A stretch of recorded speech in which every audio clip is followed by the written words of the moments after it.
Hello everyone, কেমন আছেন আপনারা সবাই? আপনাদের জন্য নিয়ে আসলাম আবার নতুন আরেকটি খাবারের ভিডিও। আজকে শেয়ার করছি আমার সারাদিনের খাবারের ভিডিও। সকালে খেয়েছিলাম প্রসাদ, যেটা মাসি রান্না করেছিল, গোপালের কাছে ভোগ দিয়েছিল, এই প্রসাদই খেয়েছিলাম। আজকে গোপালের কাছে ভোগ দেওয়া হয়েছিল পটল, তারপর কুমড়া, আলু ভাজি করে দেওয়া হয়েছিল আর কি। আসলে কাতি মাসে আমাদের বাসায় আর মাসিদের বাসায় প্রায় ভোগ দেওয়া হয়, প্রতিদিনই ভোগ দেওয়া হয় ভগবানের কাছে। তারপর দুপুরে লাঞ্চে প্রথমেই খেয়েছিলাম কারকল ভাজি। আসলে কারকল ভাজি আমার কাছে পলা ভাজিটা তেমন ভালো লাগে না, এভাবে চাক ভাজিটাই বেশি ভালো লাগে। তারপর খেয়েছিলাম আলু ভাজি দিয়ে। আলু ভাজিগুলো করা হয়েছিল বাচ্চাদের জন্য, যেহেতু বাচ্চারা কারকল খেতে পছন্দ করে না, তাই আলু ভাজি করেছিলাম ওদের জন্য, ওই ভাজিগুলোই খাচ্ছিলাম। আলু ভাজি দিয়ে খাওয়া শেষ করে তারপর খেয়েছিলাম ফুলকপির তরকারি, যেটা আলু দিয়ে রান্না করেছি।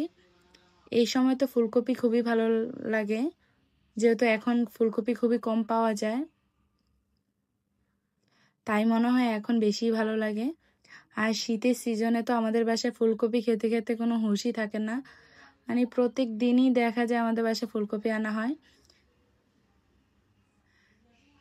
শীতের সিজনে তখন ফুলকপি বেশিরভাগ ভাজি খাওয়া হয়। তারপর সন্ধ্যার দিকে খেয়েছিলাম চপ, যেটা কলা আর আলু দিয়ে করা হয়েছিল, কাঁচা কলা, এটাও আমার মাসি করেছিল, এটাই খেয়েছিলাম। তারপর রাতের ডিনারে খেয়েছিলাম কারকল ভাজি, করলা ভাজি আর আলু ভর্তা। প্রথমেই খেয়েছিলাম কারকল ভাজি দিয়ে।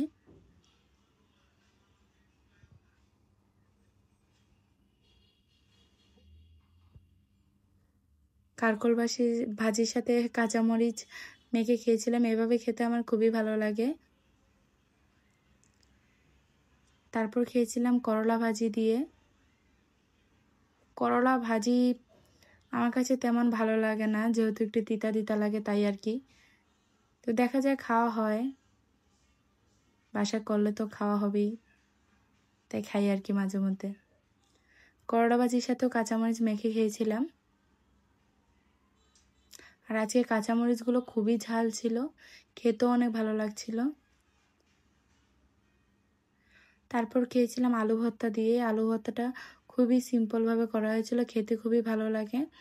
এটা করা হয়েছিল কালিজিরা ফোড়ন আর কাঁচামরিচ আর ধনেপাতা দিয়ে। এভাবে আলু ভর্তা খেতে আমার খুবই ভালো লাগে।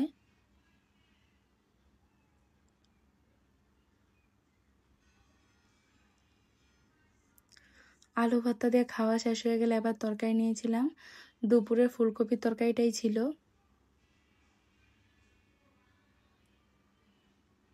এই ছিল আমার আজকে সারাদিনের খাবারের ভিডিও। আপনাদের কাছে আমার ভিডিওটা কেমন লাগে অবশ্যই কমেন্ট করে জানাবেন। সবাইকে অসংখ্য ধন্যবাদ।